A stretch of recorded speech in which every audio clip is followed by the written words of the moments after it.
Magandang gabi po, Mr. Chair. Maraming salamat. Magandang gabi po sa ating lahat. Totoo po yun, kanina umaga pa, walang tayuan, walang kain, pero chill lang muna po tayo in the pursuit of truth. I'd like to begin with a short manifestation on the issue of the death penalty. I have to put on record that Akbayan maintains that this is an anti-poor measure. Alam naman po natin na ang karamihan, if not all, ng nasa death row ay laging puro mahihirap dahil hindi nila afford ang mahusay na abogado. Which calls to mind yung mga biktima ng EJK na karamihan ay mahihirap. Kaya nga po marami nagsasabi that the war on drugs is a war on the poor. Since this morning, I was intently listening to the former president. At nung umaga po, during the first interpellation, nabanggit ninyo na kayo mismo ay nagugulat na sa dami ng pinatay at inutusan yung pumatay, pero wala pang kaso laban sa inyo. Bakit po kaya ganon, Mr. Former President? Ewan ko, sir. Ikaw lang makasagot niyan. Marami pong salamat for responding, Mr. Former President. I'll now go to my questions, beginning with, earlier you have reiterated quite often that you will cooperate. Papayag po kayong maimbestiga at magpaimbestiga sa ICC. Is that right, Mr. President? Matagal ko na silang hinintay, sir. Ako nga ang lilipad na doon kung may pera lang. Sa totoo lang.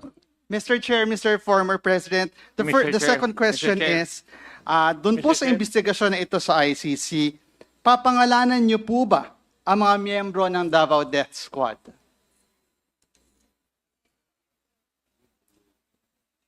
Former President, yes? Ako yun, sir. Yes.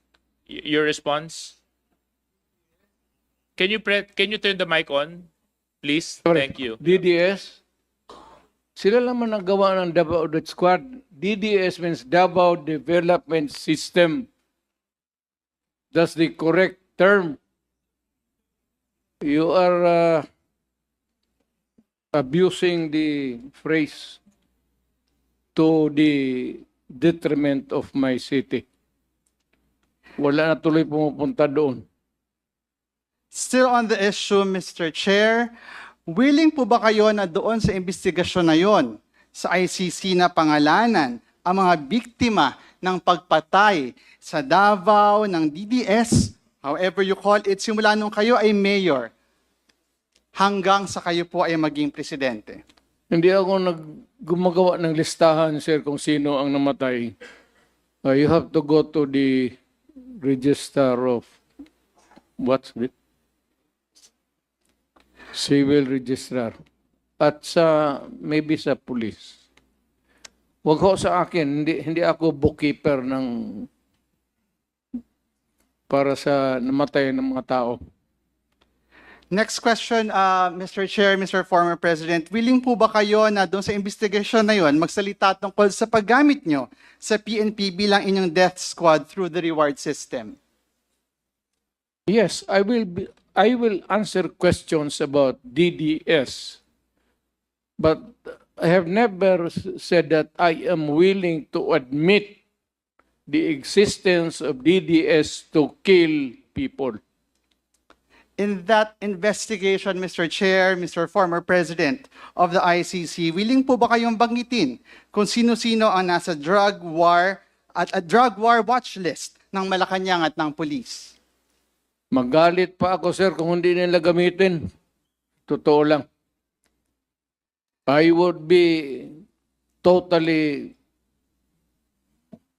disappointed kung hindi nila gamitin yung listahan kung nasaan yan. And the people that they think could shed a light to the extrajudicial killing that happened in this country. Mr. Chair, Mr. Former President, dahil willing kayo magpaimbestiga, naniniwala po ba kayo na kayo ay entitled to due process? Natural. Mr. Chair, Mr. President, bilang akusado, naniniwala po ba kayo na you and your co-accused deserve a fair day in court? I am not an accused. And whoever you are pointing to as the other accused. So I cannot answer your question intelligently. Mr. Chair, for an intelligent answer to the question, perhaps I'd like to direct this question to Attorney Chel Jokno. Attorney Chel, ano po ang rights of the accused sa ICC? Parehas lang po sa mga karapatan ng isang akusado dito sa atin. The right to fair trial, the right to due process of law, the right to remain silent, the right against self-incrimination, the right to confront witnesses and cross-examine them. Halos magkatumbas po yan. So kung magkatumbas po, kasama po dito, Mr. Chair, Mr. Attorney Jokno, yung they are innocent until proven guilty. Yes, the presumption of innocence also, yes. Thank you very much, Attorney Jokno. I'd like to end this very quick round of questions with this short manifestation, a reflection perhaps. Medyo nakakabagabag po na yung mga biktima ng EJK ay hindi na-afford nung parehong treatment na makukuha ng mga kakasuhan at kinasuhan sa ICC. Hindi po ito in-afford sa lahat ng pinatukhang, lahat ng nasa watch list. Hindi man lang nakatapak sa korte, hindi nagkaroon ng fair day in court. Nahatulan agad at nahatulan ng guilty. Are Ito you pong mga makakasuhan po, I'm not yet done, Mr. Former President, Mr. Chair. Napakaswerte po. Should the former president face the ICC na hindi niya mararanasan ito dahil makakaranas siya doon ng due process na ipinagkait sa mga biktima ng tukhang at extrajudicial killings. That would be all, Mr. Chair. As promised, I will not consume my time. I will you. respond by saying, sir, that I'm waiting for the warrant of arrest of the ICC at saan ba, sa Hague ba yan? Hindi pa ako nakapunta doon. Libre yan. Baski nag-handcuff ako, I would be very willing to go there. Anytime. Totoo yan. Sa edad ko na ito, I'd rather spend my time. Maganda ang prisuhan doon, sir, eh. Komportable. Doon na lang ako magtapos ng buhay ko. Thank you very much, Congressman Sindanya.